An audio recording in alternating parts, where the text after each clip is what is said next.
Evening fellow physicists. In the last video, we discussed about the Heisenberg equation, which describes the time evolution of operators in the Heisenberg representation of quantum mechanics. By the end of the last video, we discussed about how this equation could correspond and does correspond to some very fundamental equation in classical mechanics. And now we are going to understand that fundamental equation in classical mechanics. Now, if you have seen my videos on the derivation of the Hamiltonian, you know that classical mechanics is something which is quite extravagantly different from what we usually understand about it in the first word. And by now you understand about terms of Hamiltonian and Lagrangian and all that. So now I'm going to straight jump to the point, and I'm now going to start with the definition, or rather, I'm going to assert that we are going to study a dynamical function. Now, what's a dynamical function? Well, you might remember that a dynamical function is some function which depends upon the generalized momenta, the generalized coordinate, and time. That is to say that a dynamical function is a function which is described in the phase space.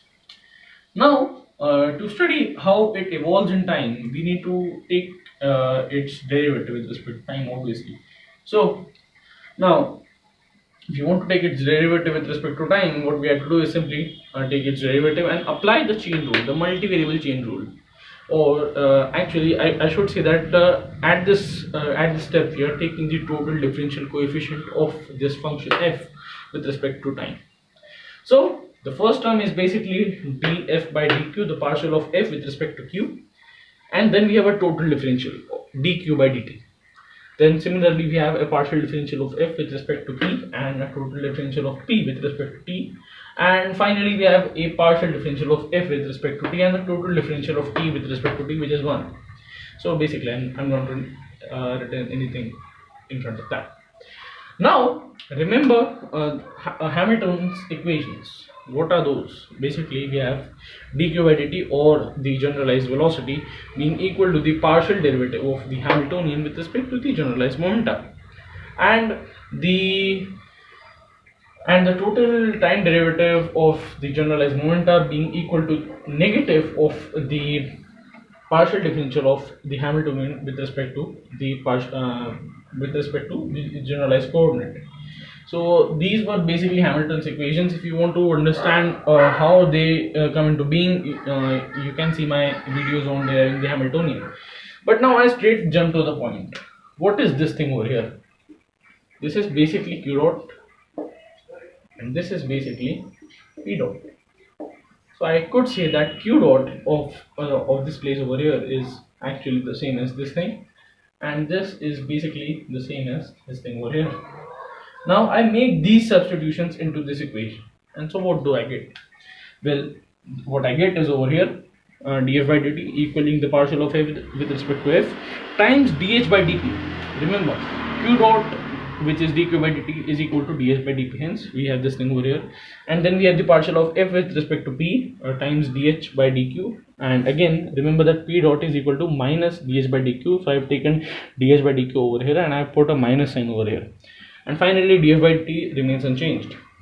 So now I can write this equation over here in some good form, and which is a very clever form, and that form is this thing over here. I define some or I write some curly braces over here, and I write f and h in them, and I also write the partial differential of f with respect to time, and I define this thing, this bracket over here, as the Poisson bracket. This is the Poisson bracket. This is not bracket. This is Poisson bracket. And finally, I could write this equation over here in the form of the Poisson bracket, just to emphasize once again that df by dt is the Poisson bracket of the dynamical function f with respect to of the dynamical function f with h plus df by dt. Now, what and how have I like devised this thing? Why? Well, basically, there is a kind of symmetry you could remember if you like want to remember this thing. Basically, this derivation is quite easy. But the thing is that you could say that df by dq, dh by dp, df by dp, dh by dq. This is not something to cram about. But this was in one dimensions. We could also extend this notion to multiple dimensions. We would have multiple generalized coordinates and generalized momentum and all that. But Poisson brackets are really so important because they are quite fundamental in the when we want to define canonical transformations, or when we want to study classical mechanics in form of something called as the Lie algebras. But besides all that, there is one thing to look here. In the last video, we discussed about Heisenberg's equation, and that was d e h plus by dt equaling I h bar h a plus d a s by dt, and these were operators. Now I do know that this term is meaningless, quite frequently meaningless, but there is one apparent symmetry, there is one exact symmetry over here. We see that the form of this equation and the form of this equation is quite the same. That is to say that in some form, that in a way, well, basically the phase space variables or the dynamical functions, you could say, of quantum mechanics are the operators of quantum mechanics, and you could say the same thing about this to that. So there is a kind of equivalence here in place, and this is generated due to the very good relationship between the commutators and the Poisson brackets.